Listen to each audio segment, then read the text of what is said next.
Peace and blessings, glorious rising to you all. Welcome back to the channel. If you are new, welcome. If you are returning, welcome back. So, I have a brief message on this morning. I want to talk about the enemy's mission, right? And how the enemy is on a mission to disrupt the chosen one's mission, to disrupt your mission, okay? This message will not resonate with everyone. Take what does resonate, leave what does not. Um, Hit the like button as you come in. Guys, I am not on WhatsApp. I am not on Facebook. I am not affiliated with any orphanages in Africa, etc., etc., etc. I do not solicit for readings, okay? Um, so we all know that the chosen ones, right? We are here on a mission. We are here for a very particular purpose. That purpose is specific to each individual person.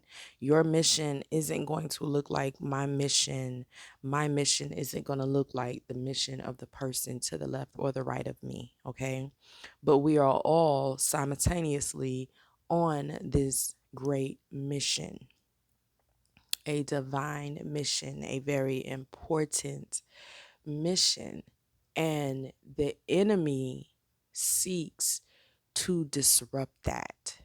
The enemy's biggest fear, whoever the enemy is to you, okay, whether that is the people in your life, whether that is a supernatural entity, a supernatural being, the enemy's greatest fear is you, me, other chosen people, right?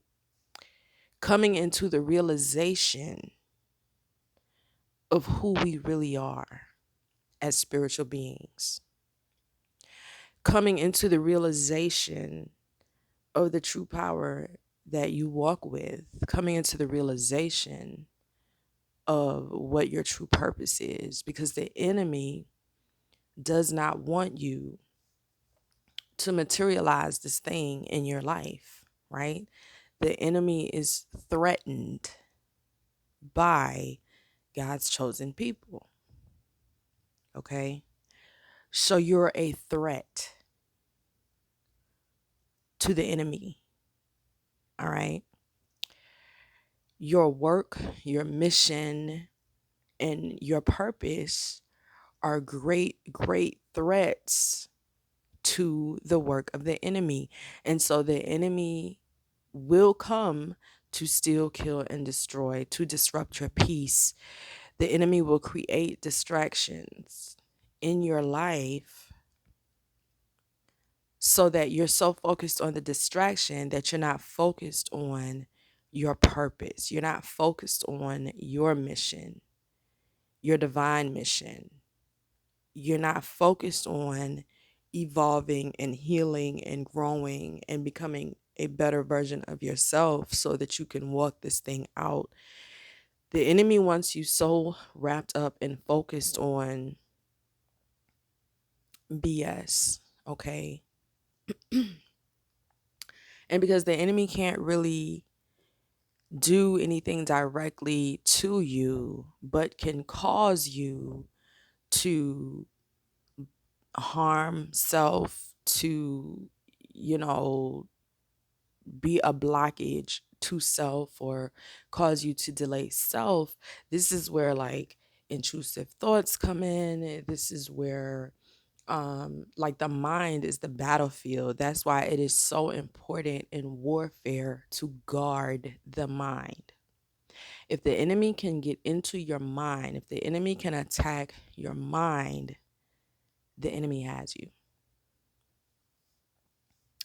And these attacks serve the sole purpose of stopping you from carrying out this mission, stopping you from walking in your purpose. Okay.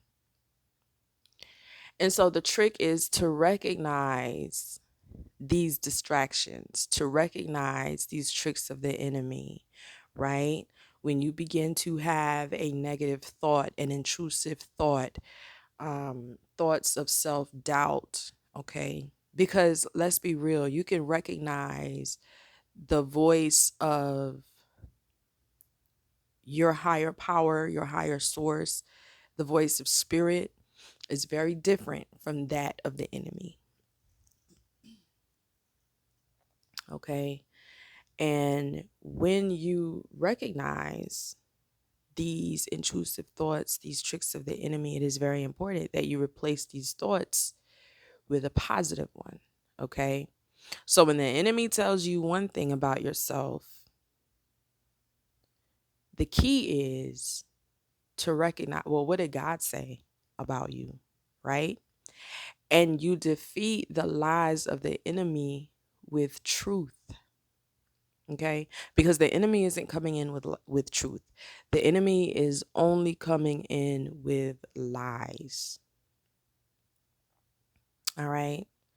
The enemy's biggest fear is that you will come into the totality of who you are called to be, that you will come into the totality of who you are in spirit, of who you are, that you will come to understand that God is inside of you.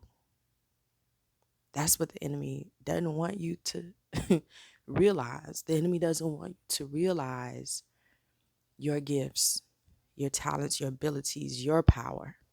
Because you have the power to influence people on a large scale. You have the power to influence regions, to influence nations. Okay. This is why if you're called to write a book, the enemy will trip you up with things like lack of concentration, hyperactivity, lack of motivation, feeling lazy and just unable to do anything, because that book is a threat to the enemy and his plots and plans, right? For people.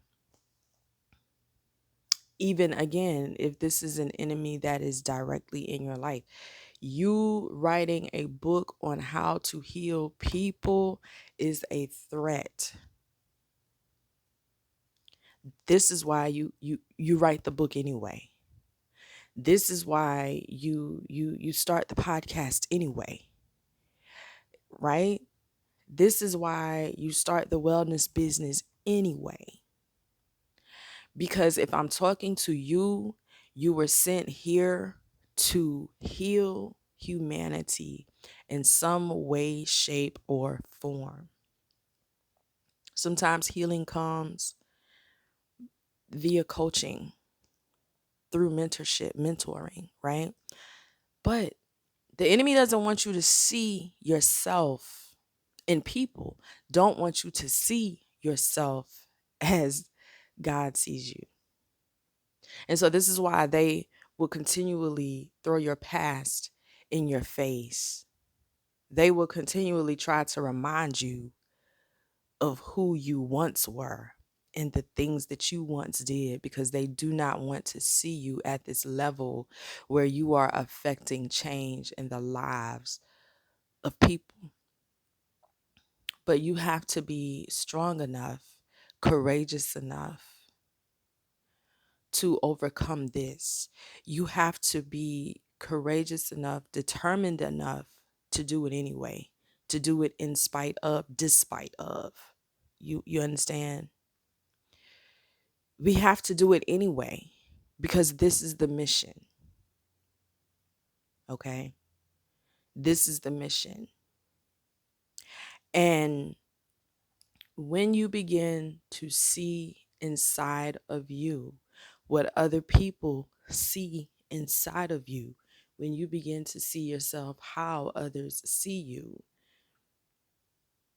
when you begin to realize what is inside of you without anybody telling you what's inside of you, when you know that you know that you know what is inside of you, you become unstoppable. You become unshakable. You become unmovable. That is what the enemy fears. And so I don't know like who needed this message, this word on today, but I say to you, keep pushing. Keep pushing. Keep pushing until you get to your next, and until you get to your next after that. Because when you begin to walk in your divine purpose, when you begin to line up with that, you begin to line up with everything that this great universe has for you. You begin to line up with everything out there that has your name on it. Excuse me. So continue to walk your walk. Despite what you see, despite what is going on around you, despite tricks of the enemy, continue to walk your walk. My grandmother used to say, when your feet hit the ground in the morning, when your feet hit the floor in the morning, hell should shake. Now, that's whatever hell is to you, because different people have different concepts of hell and whether or not it exists. You understand what I'm saying? Hell could be um the environment, like right around you, right? Like what's going on the earth right now, okay? But when when a divine feminine, okay, when one of God's chosen, when your feet touch that floor first thing in the morning, these entities, they should tremble, because you are rising with power, on purpose, with a purpose. Okay? I don't know who this message is for or who needed this on this morning. I pray that it reaches you. I pray that it brings a level of understanding to you. Until next time, guys, peace.